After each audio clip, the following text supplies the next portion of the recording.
'Twas early in a fine summer's morning. Hello and welcome to the Irish History Podcast. My name is Finn Dwyer and this is Murder at Mother Mountain Part 2. This episode returns to Western Tipperary in the famine year of 1846.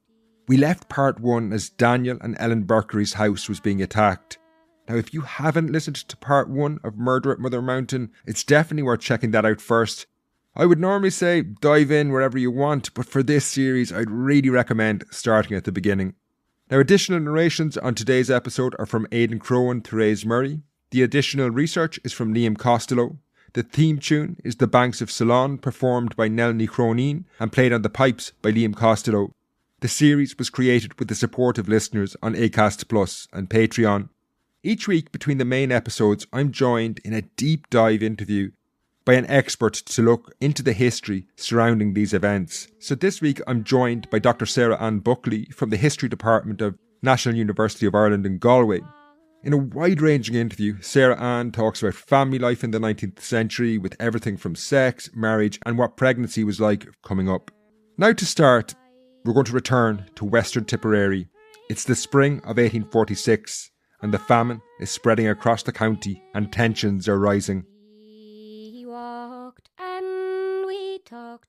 Through March 1846, tensions rose across County Tipperary. Famine was extending its deathly grip. Crowds of unemployed labourers, desperately seeking work, were becoming a common sight in the county towns. The gaunt, thinning faces evoked sympathy from the shopkeepers and merchants, but it also made them nervous. Hunger made people desperate. Faced with the sight of their starving children, the labourers would do anything to get food. Riots, thefts and raids on houses would follow if something was not done. The Tipperary Vindicator, a local newspaper published in Nina, captured the growing sense of alarm. Hourly are our prospects becoming more alarming. The panic has now penetrated to places which were hitherto considered safe. It was thought that this part of Tipperary was in much better condition than most other counties. But the blight has made frightful ravages, and the fears of the people are roused to the highest pitch. The price of potatoes is at present so enormously high that the poor are unable to purchase them. In God's name, let something be done to avert starvation. However, dark as these days were, the fear of starvation did remain a crisis of the poor in early 1846. Those with the money to buy food could feed their families even as prices increased. Indeed, Ellen Burkery and her husband Daniel were still more than able to feed their family of 7 children. They also had a farm labourer, William Walsh, living with them. Indeed, Ellen and Daniel had remained so optimistic about their future that around March 3rd they had even hired an extra farmhand in the form of a teenager, Pat Hayes, who came with a large appetite. The position had offered Hayes a bed and, more importantly, meals, but once inside the Burkery household, the teenager realised there were other problems to be reckoned with that March other than hunger. All was not well in the Burkery household. The atmosphere was tense, even toxic. Each night an iron bar was used to secure the front door of the house as a measure of protection. Only 3 months previously, Daniel Burkery had received a death threat from a local secret society, which he had ignored, and fear that they would seek vengeance overshadowed life on the farm. Indeed, Pat Hayes was only there a week when tensions in the Burkery household reached breaking point on March 10th, 1846. That evening had begun like any other. The sun had set just after 6 o'clock, and in a world illuminated solely by candlelight and the glow of a fire, the rhythms of daily life were, to an extent, dictated by the rising and setting of the sun. So it wasn't long after sunset when the Burkerys prepared for sleep. With 11 people living in the house, people slept in most rooms. Alongside the central kitchen, there was a bedroom where Daniel and Ellen slept, and a loft which was accessed through a hatch over the kitchen where the boys slept. The one room not used for sleeping was simply known as the lower room. This appears to have been used as a store for turf and potatoes. About 8 p.m, the family, having eaten what would prove to be their last supper together, started to go to bed. There was, however, still one person missing from the house. While Ellen Berkery, her husband Daniel, their 6 surviving children, and the new servant, Pat Hayes, were home, the labourer, William Walsh, was not present yet. He had left earlier in the day and had not returned. The precise sleeping arrangements were to have huge consequences on what followed, and among the first to go to bed were the male children, Jeremiah, Andrew and William, who climbed into the loft along with Pat Hayes, the teenage servant who had just arrived. However, after they climbed into the loft, a hand reached up from the kitchen below and firmly pulled the trapdoor down. The boys could not see who had done this, but shutting the hatch in this manner locked them into the loft. While it was not enough to arouse suspicion at the time, this was not normal either. Pat Hayes, the servant, who was staying in the house a week at this point, later said it was the first time he had seen the hatch locked from below in this manner. As the boys drifted off to sleep in the loft, Daniel Berkery, his wife Ellen and their 4 daughters made themselves comfortable in the rooms below, like they had on countless other occasions. However, as the house dozed off, the silence was broken by a tapping at the window in the bedroom. Daniel rose and peered out into the darkness. Then relief swept over the old man. It was only William Walsh, the labourer, returning home. Berkery called to his daughter Grace, who got up and removed the bar behind the door and let Walsh in. Whether the bar was put back in place is unclear. When the labourer, William Walsh, came in, he sat by the dying fire, smoking a pipe, eventually going to bed in Daniel and Ellen's room. Tranquility again fell over the house. However, it was not long before it was shattered, and this time, permanently. The 21-year-old daughter of Daniel and Ellen, also called Ellen, would later recall how she was suddenly awoken by her mother screaming that her father had been killed. Ellen, your father is killed. Climbing to her feet, Ellen Jr. found her parents' room illuminated by a single candle. Struggling to take in the room through the dim light, the 21-year-old was faced with her mother in a state of undress, just wearing a petticoat around her shoulders, screaming that 4 black boys had attacked her father.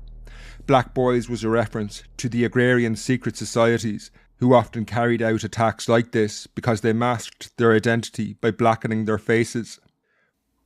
While the black boys were evidently gone and nowhere to be seen, there was all the signs of an intense fight. Her father was covered in blood, while William Walsh, the labourer, who was also in the room, had a bloodied axe in one hand. Passing the weapon to Ellen Sr., he left the room to catch his bearings.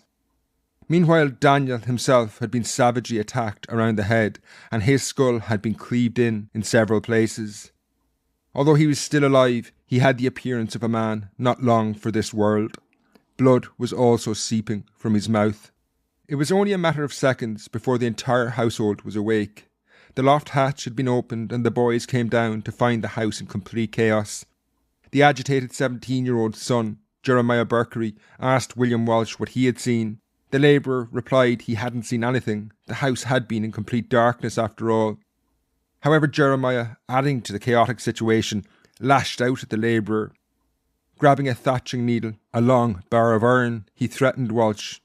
Unnerved, the labourer now said he had actually seen 2 men, Richard Rolls and another tenant of the Berkerys, Mick Blake. Their motivation for attacking Daniel Berkery was unclear, but William Walsh claimed he could identify them because he had caught glimpse of Rolls' back and toes and could identify him from this. Now, strange as this may sound today, in an age where many did not wear shoes, a distinct birthmark on the foot made this very possible. Only a few minutes had passed before the Berkery children said the police should be called, and as we saw last week, William Walsh offered to go. Given the station was less than 130 metres away, he was back in a matter of minutes with 2 constables, George Simpson and Michael Foy. It didn't take the policemen long to realise that they were dealing with a very serious incident, although despite the fact numerous people said Daniel Berkery was dead, he was still clinging to life. This would need more policemen and individuals of a higher rank before any investigation could begin. So while Constable Michael Foy remained in the house, Constable George Simpson immediately left for the town of Newport, 10 kilometres away, to fetch more senior officers. It was in the dark, early hours of March the 11th, 1846, when the solitary figure of Constable George Simpson approached the town of Newport. Passing the dark shadows cast by the deserted market square overlooked by the courthouse, he pushed on over the bridge before he finally reached the constabulary barracks in the town. Inside the building, frantic conversations ensued as Simpson revealed what had happened in the mountains. Daniel Berkery was dying, maybe dead. He had been threatened by a secret society and ignored their demands to evict his tenant, Richard Rolls.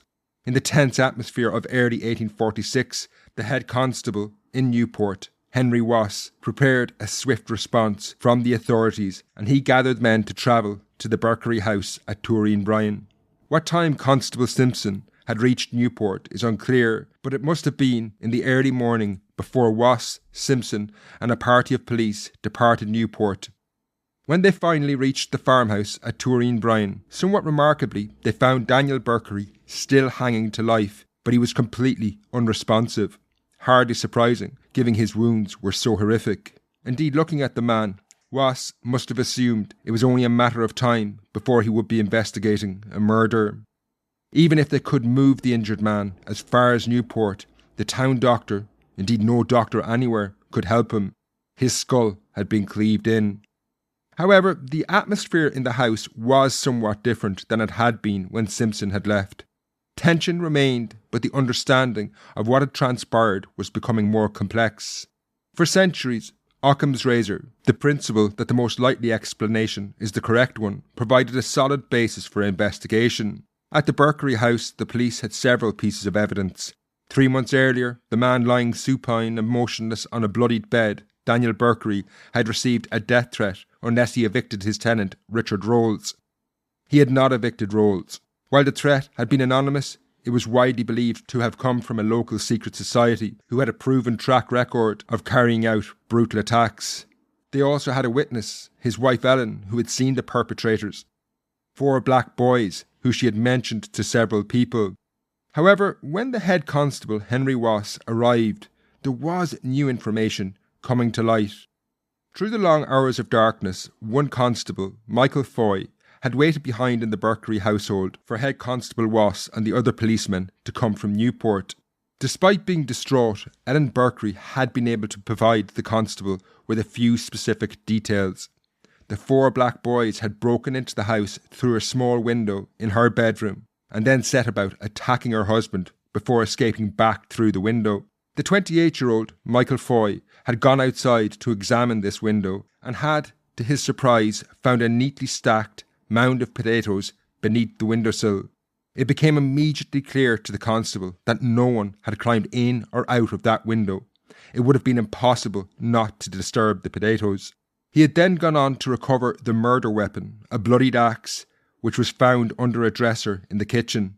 It was becoming clear that Ellen Berkery's version of events was, at the very least, mixed up. Although in the chaos it was very possible that the attackers had not left through the window, but instead the front door, and cast the axe aside as they left the house. However, in the house, head constable Wass and the other policemen began to focus their attention on a new suspect, not the 4 black boys Ellen had mentioned. This was the family's labourer, William Walsh. When the police had asked him where he had been sleeping on the night in question, he had claimed he had been in the loft with the boys. This lie would not last long. Ellen Berkery, her daughter, and several others in the house knew this not to be the case. Ultimately, it was the son, Jeremiah Berkery, who told the police that William Walsh had not been sleeping beside him in the loft. While they had yet to fully understand this strange case, it was clear that William Walsh had something to hide and was being evasive, and that was grounds enough for the police to arrest the man that night.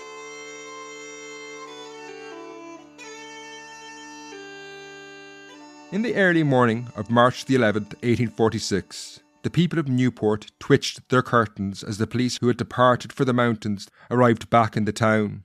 They now had with them the unfamiliar figure of William Walsh. Believed by the police to have been involved in attacking Daniel Berkery, Walsh would, in time, come to confirm the stereotypes many in Newport held about their near neighbours who lived in the mountains across a frontier as a wild, uncivilised people.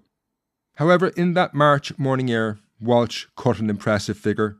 The 35-year-old was taller than average, standing nearly 6 feet tall, with dark features, hazel brown eyes and black hair.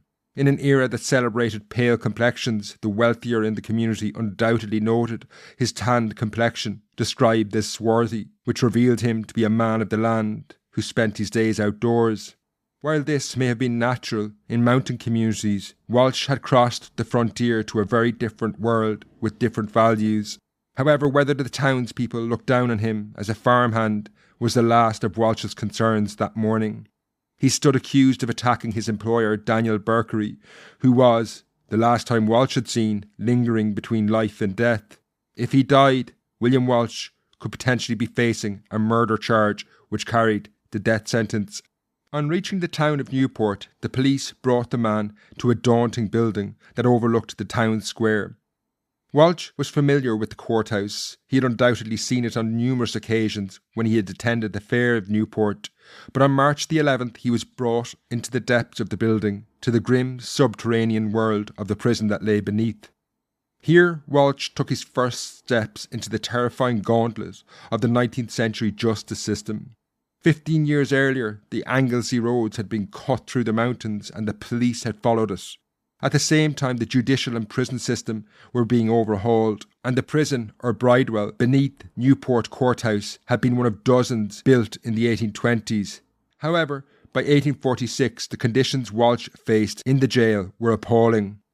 Even in the 1820s, in the years after it had just been built, the Inspector of Prisons, Major Benjamin Woodward, had commented, "This new prison I am sorry to class with the most inconvenient and worst prisons in the district. It consists of 2 low vaulted cold cells under a large room built for the petty sessions.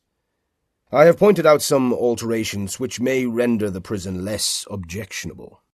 In 1827, the prison had undergone repairs and alterations which created separate cells for men and women as well as separate exercise yards, but the prison had remained cold and damp.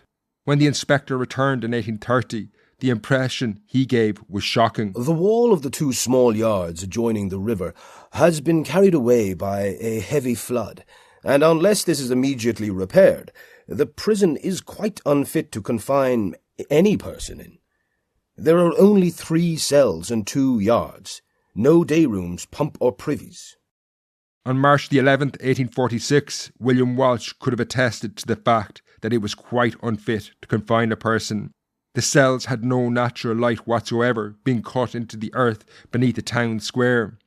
As moisture trickled down the walls, Walsh could hear the faint sounds of Newport coming to light as the sound of carriages reverberated through the walls. In the darkness, William had time to reflect on his predicament. Truth be told, he already had 1 foot on the gallows.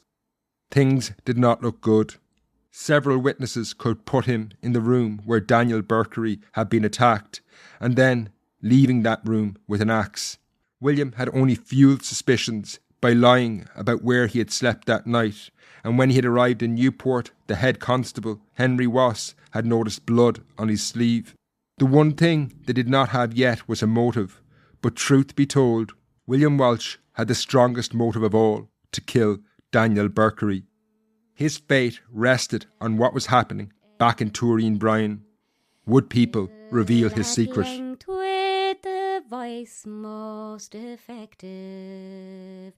The question about what was happening back in Turin Bryan was answered when the silence, monotony and building anxiety around William Walsh's future was momentarily broken by the sounds of keys turning in locks, footsteps outside approaching down the short corridor, and then a familiar voice, clearly not that of a police constable or a Bridewell turnkey.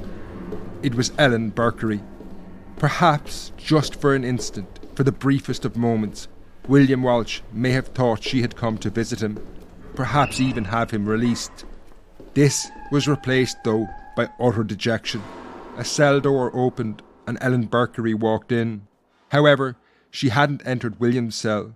He could just hear the door close behind her, the key turn in the lock, and the jailer's footsteps slowly fade away, and the realisation of what was happening washed over the man. Ellen Berkery had been arrested. William's dwindling hopes faded still further. If Ellen had been arrested, the police were getting closer to the truth. Indeed, this had already been in the offing while William Walsh had still been back in the house. It had been obvious that Ellen Jr., the 21-year-old daughter of Daniel Berkery, had been suspicious about him from the moment she had awoken. She had, after all, seen Walsh leave the room and pass the axe to her mother. She had then led the search for the family axe with Constable Michael Foy, only to discover it missing from the usual place it was kept in the lower room. She had scoured the house for the axe, eventually finding it, covered in blood and grey hair, under a dresser in the kitchen. This had supported the idea that the attack had not come from without, but instead someone in the house had attacked Daniel Berkery and had contributed to William Walsh's arrest. Indeed, it was after his arrest that the Berkery children had followed up on other suspicions they harboured, this time about their own mother, Ellen Berkery, the wife of Daniel, believing she had played a part in his attack. They had taken the sensational course of action and gone to the police to inform them about their suspicions, which had led to Ellen's arrest. While William Walsh's hopes plummeted with the arrest of Ellen, he did not and could not fully understand the saga he had played a central role in. Indeed, the full story was only understood by two people. One of them was lingering between life and death, his head cleaved open by an axe. The other was the woman in the cell next door.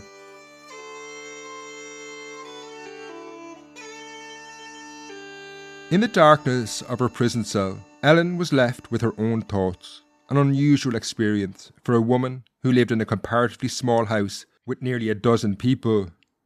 Whence she could contain her fears about what lay ahead, her mind inevitably wandered through the events that had led her to Newport Bridewell. An exact or precise series of events of what had transpired in the house on March 10th would never emerge. Indeed, it's possible Ellen and William Walsh may have been confused themselves over what had just happened. However, there was no escaping the longer view. No matter what way Ellen framed the events of the previous 25 years, she could not deny that she had reacted to what may have been a very hard life with a disastrous course of action. People have a tendency to seek moments when history turns, and it's very possible Ellen would have pointed to February the 14th, 1821, as the day her life had changed and started out on a course that led her to her prison cell. That was, after all, the day she had married Daniel Berkery, a man nearly twice her age. Alternatively, she could have placed the turning point in her life to July 1845, when William Walsh arrived in her home. However, history is never clear-cut, and the surviving evidence points to a variety of forces exerting influence and pressure on Ellen, each one gently pushing her, presenting her with decisions, but her marriage to Daniel Berkery does seem to have been the foundation of the story. The background to Ellen's union with Daniel is unclear. While it was arranged, as was common for the time, the one surviving letter from the Berkery family, composed in 1846, makes reference to an unnamed daughter of Ellen's, then living as a free settler in Van Diemen's Land, Australia. It's unclear who this daughter was, but as mentioned in part 1, it does raise the possibility that Ellen fell pregnant outside of wedlock and her marriage to Daniel was forced upon her to one degree or another. Whatever the case, as the decades wore on, the faint echoes of Ellen and Daniel's relationship grew louder in historical records, and a picture of a less than orthodox union emerged. Ellen seems to have exerted considerable influence over the marriage, which was unusual in what was a very patriarchal society. Between 1824 and 1829, she gave birth to 4 children. They were named Ellen, Stephen, Grace and Jeremiah.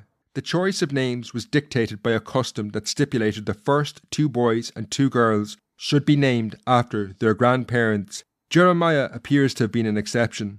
Rather than naming him William in honour of Ellen's father, he was probably named after a Jeremiah Kennedy, a neighbouring farmer who may have been Ellen's uncle. While this was relatively normal, things changed in the 1830s. Ellen gave birth to another 4 children. However, the naming customs and conventions of the age were dispensed with in a surprising fashion. When it came to the third boy in particular, he should have been named after his father. However, when the priest arrived in 1835 to baptise the boy, the choice of name must have provoked an uneasy glance and a quizzical look at Daniel.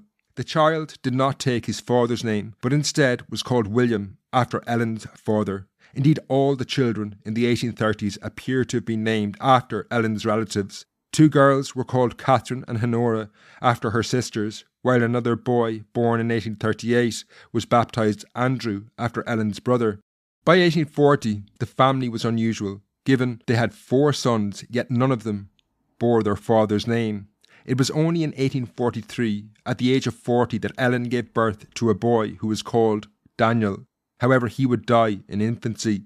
This suggests Ellen may have been the dominant figure in the household, a notion reinforced by the choice of godparents. At the baptism of each child, 2 people, a man and a woman, were named as godparents.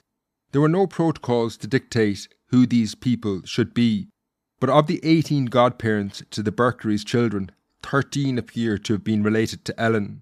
Of the remaining 5, none were members of the Berkery family. Again, it does suggest Ellen was able to exert considerable influence over family life. This could be explained away through unrecorded and unusual circumstances, and no judge or jury, not even in the patriarchal 19th century, would build a case for murder on such flimsy evidence. However, it certainly framed the unusual relationship that had led directly to the events of March 10th, 1846. Hi folks, this is just a quick break to say thanks again for your support. This series was only possible because of you, and I'm really grateful. Ellen's story would have remained forgotten without you, so I hope you're really enjoying it. Also, thanks to everyone who got in touch about the exclusive supporters meetup. I will have something concrete soon. Now, let's get back to the show.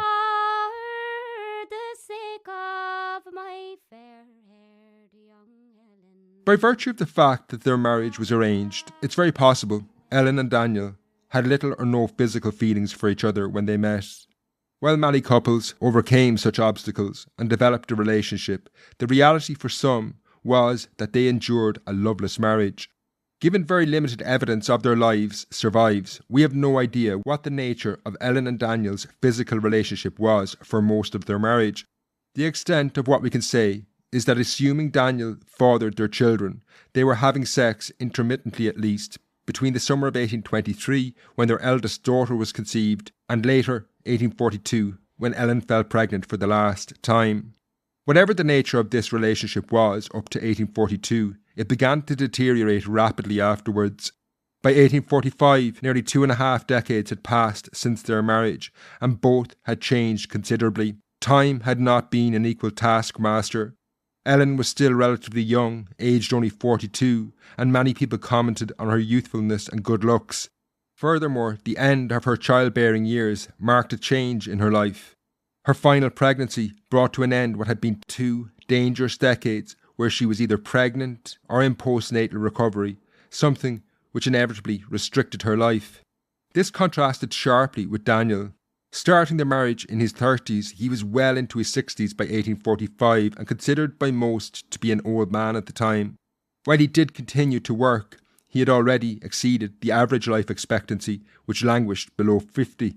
By the summer of 1845, their physical relationship appears to have been at an end, or at the very least, Ellen had lost all interest in Daniel and began to look outside the marriage for intimacy. Extramarital sex and affairs was not uncommon in the early 19th century. However, pursuing an affair was not easy. Ellen's own house was incredibly crowded, as was the wider locality. Ireland's population had grown from 6.8 million to about 8.5 million in the decades prior to 1845. In Turin Bryan, for example, a townland of just 761 acres, there were 25 households with 191 people living in them. Finding the space to conduct an illicit affair was difficult, if not impossible. However, Ellen had pressed ahead. A combination of her desire for physical intimacy, her seeming dominance over her household, perhaps combined with possible resentments towards Daniel, may have contributed to what was the very reckless course of action that followed. When the affair started, and precisely how it did, is unknown. Perhaps it was a stolen glance that was never intended to be anything more, but the look betrayed the feeling, and from there one thing led to another. Or perhaps it was more premeditated. Ultimately, the origins were not important, but the nature and form of the affair scandalised people. By the later months of 1845, Ellen was sleeping with the farm labourer William Walsh, who had joined her household in July. As we heard earlier, he was tall, with dark features.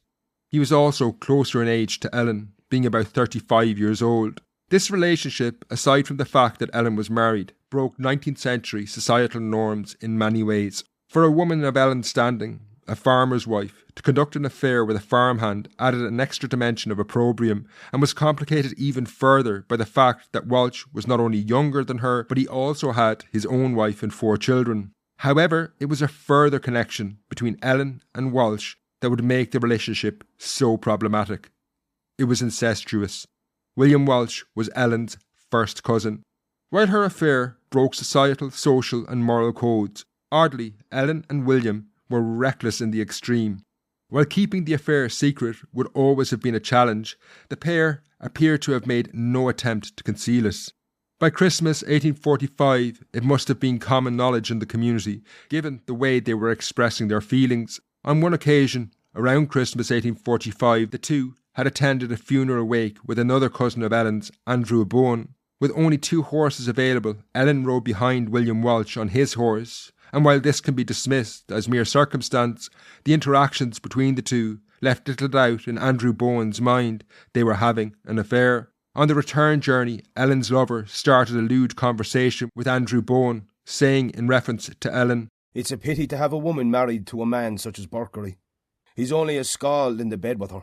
Ellen remained silent, which, in the context, left Andrew Bowen in little doubt that the two were sleeping together. While the wider community was becoming aware of the relationship, Daniel Berkery could not have ignored the obvious. Indeed, it appears the affair was being conducted in front of him, in his own bed. It would later emerge William Walsh, on occasion, shared Ellen and Daniel's bed, which was unheard of at the time. Whether Daniel was initially a willing participant in a ménage à trois is unknown, but as it became public knowledge, he was certainly, outwardly at least, humiliated and embarrassed by it. He felt the need to point out to people that Ellen and William were cousins in an effort to hold back the tide of rumour rising around his household. To make matters worse, Ellen's children were also clearly aware of the situation in the house. Ellen Jr. was a 21-year-old woman at the time and had no illusions about what was happening. Later, she would recall how Walsh on occasion remained in bed with her mother even after her father had left the house. Little is known about events in the Berkery house in the final 10 weeks, but the situation reached breaking point on the night of March 10th. After William Walsh returned to the house that night, he went to Ellen and Daniel's bed. He and Ellen were both in a state of undress when Ellen Berkery Jr. woke to find Walsh leaving the room with a bloodied axe and her father horrifically wounded. Over the following days, as Ellen tossed these tumultuous events over in her mind, in her jail cell, a fear of what lay ahead for her undoubtedly also dominated her thoughts. If her husband Daniel died, she and William Walsh would almost certainly face a murder charge. She also knew that if her children testified against her in court, she and William would stand little chance of acquittal. What she could not appreciate, though, at this point was the gauntlet opening up before her. Daunting as a murder trial where her children would testify against her was, the prison system she had just entered was far, far worse. She would have to endure unimaginable horrors inside Victorian prisons. Join me in part 3 as she and William are moved to Nenagh jail. The investigation continues and the two eventually go on trial.